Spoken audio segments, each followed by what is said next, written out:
that one is. Is it like this, where I have an element and a compound?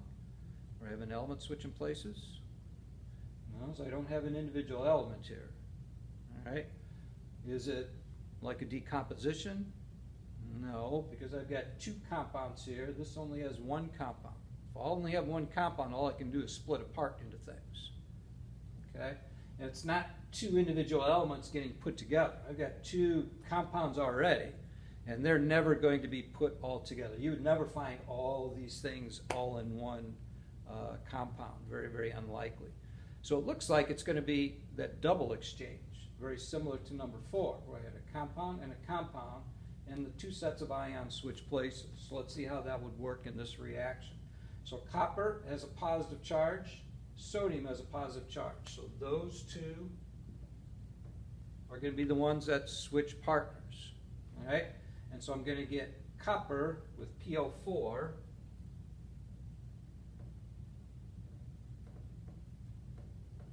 and then Na, the sodium, is going to bond with the Cl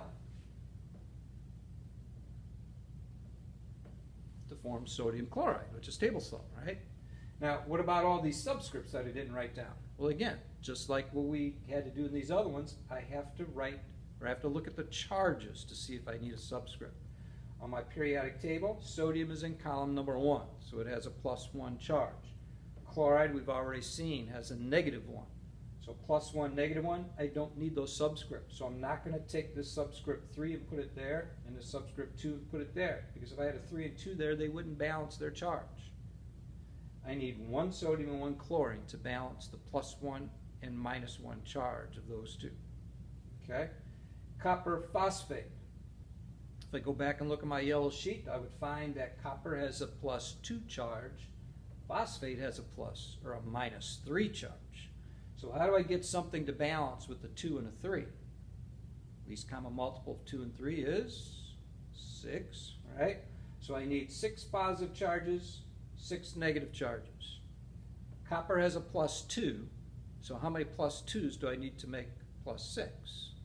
I need 3 of them, right? I need 2, and another 2, and another 2. That gives me 6. So I need a subscript 3 for the copper.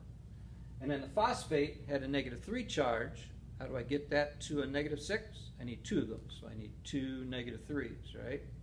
2 -3s. And so this is where I would use parentheses. Sorry, kind of squeezing it in here, I'm running out of room. With the 2 outside of the phosphate in that case. And then I definitely have some balancing that has to happen here, all right? So I've got 3 Cus. I would need 3 Cus here, all right? That gives me how many chlorines? 3 groups of 2 is not 5. So that's where some of you still think this means 5 chlorines. That doesn't. I have 3 2s. I have 2, 2, 2. 2, 2, 2 is 6. Okay? So I would need 6 Cl's on this side. That also means 6 NAs. How do I get 6 NAs here? I already have 3. So I need to double that 3. I need 2 groups of 3. 2 times 3 is 6. That also gives me 2 PO4s, 2 PO4s, and I've got it balanced. And this one we said was a double exchange, just like number 4 was. Okay? All right, number 7, kind of running out of room here. We got 2 more to go. Sodium hydroxide, HCl.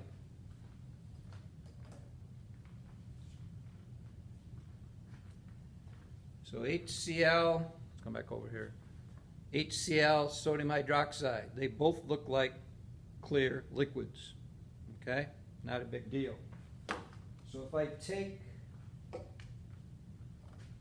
a test tube, put some HCl in it, and then some NaOH, this is my NaOH, I put it in my test tube, and I look, and again, looks pretty boring. Nothing's happening. No gas, not getting hot. I don't have any solids going on there. I don't have a color change. Looks like no reaction. Okay? And in a sense, if you understand a little bit more about chemistry, you would see that maybe there really isn't anything going on there. But if you dig a little deeper, you understand that there is something going on. And again, this is something that we really haven't done too much of yet, and we will in the upcoming weeks. NaOH is a base. HCl is hydrochloric acid. Acids and bases quite often react with each other, but they do so in a pretty unique way. And many times you can't see what's going on in that reaction unless you have some help. Okay? You give a helper to it. All right? So I'm going to do that reaction again, except the second time I'm going to use a chemical indicator. Kind of like what we did in the other step with the litmus paper. Litmus is a chemical indicator. I'm going to use another chemical indicator to help us see if there's really a change going on. So I will dump that out.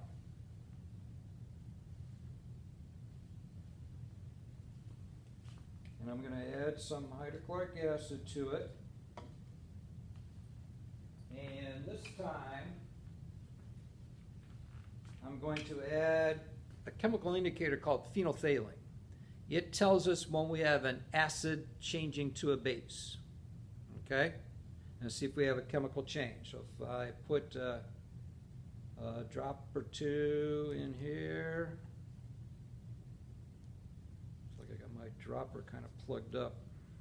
Let me see if I can take that off.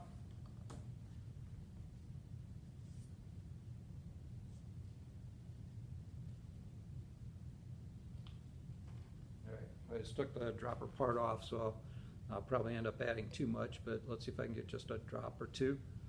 Okay.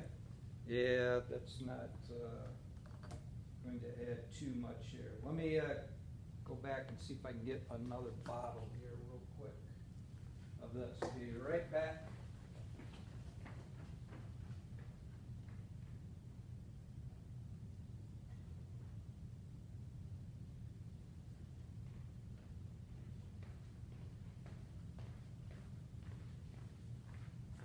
All right, sorry about that. Let's rinse that test tube out a little bit.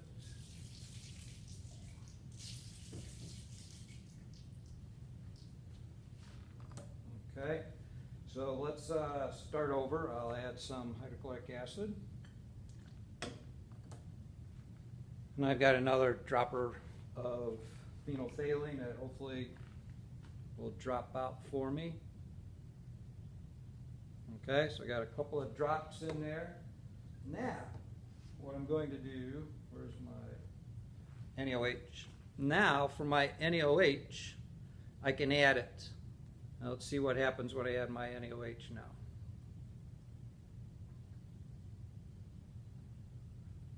So we can start to see that my NaOH,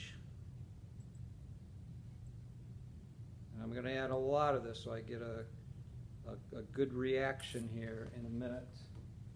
I'm going to come back and add a little bit more of my phenolphthalein.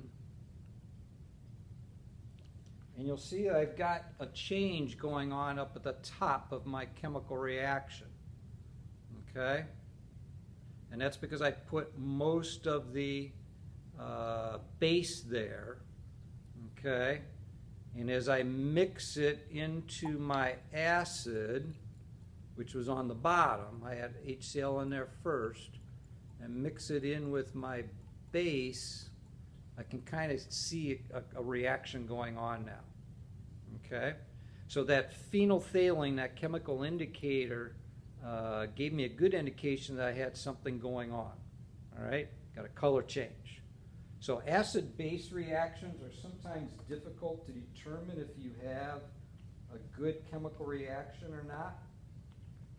So many times you need that chemical indicator to help you kind of see what's going on inside that reaction. So if we go back to our board here, see if we can finish our reactions. And again, this is getting, so I'm going to go down here a little bit here because those guys were for reaction number 6. So I got NaOH and HCl. What kind of a reaction do you think this is? Which of these types is it most like? Is it like decomposition, Do I have a element switching with another one? Or do I have a compound and a compound where I'm getting two switches? What do you think? I think if you look at the reaction, you've got a compound and a compound. I can get the Na and the H switching partners. So I can get the H bonding with the OH,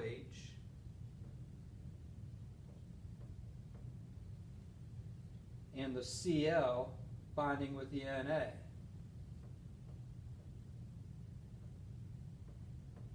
So just like in the reaction up above, I had Cl. Draw a dividing line there. I've got Cl in this reaction here because I have Na and Cl as opposite ions in the two compounds, just like I had Na and Cl as opposite ions there. HOH, have you seen that before? What if I write it in a different form? What if I put the two H's together? It makes water. All right? So one of the things that we find in an acid-base reaction like this is that one of the compounds I get is water. And that's why we didn't see anything initially, because water just looks clear, just like the HCl looks clear and the NaOH looks clear.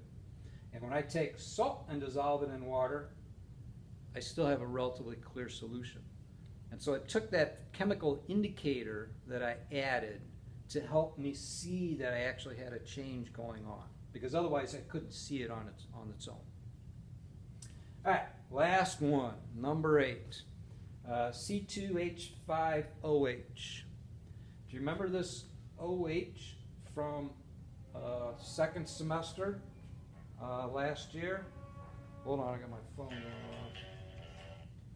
Sorry about that. Forgot to mute that.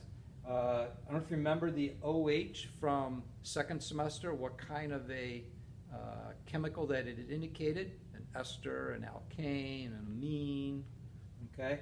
And OH is an alcohol group, okay? So this is ethyl alcohol, ethanol. It's the alcohol that is typically found in alcoholic beverages like wine or beer, that kind of thing. So we're going to react that with some oxygen. Okay, and we'll get a chemical reaction to occur. So this is ethanol with oxygen. So let's try that over here. A little dish.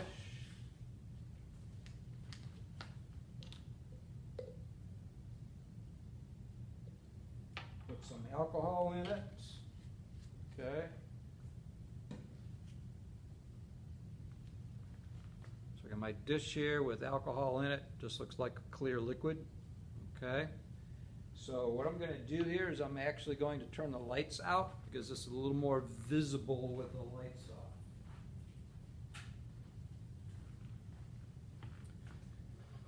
And then we'll kind of move in a little bit closer and see if we can get a good view of what's going on here. So it had oxygen, right? My chemical reaction has oxygen, and that's a hydrocarbon. To get oxygen and hydrocarbons to react, I need to insert an energy source, a flame, okay, my fire triangle, right? So I needed oxygen, needed something to burn, like the alcohol, but I need to start it with a flame. So here's my lighter. Let's see if we can get this to light. Can you see that burning now? Okay, hopefully you can see there's a nice blue flame with some kind of yellow specks to it. Okay, and one of the things that's unique about this kind of a reaction are the products.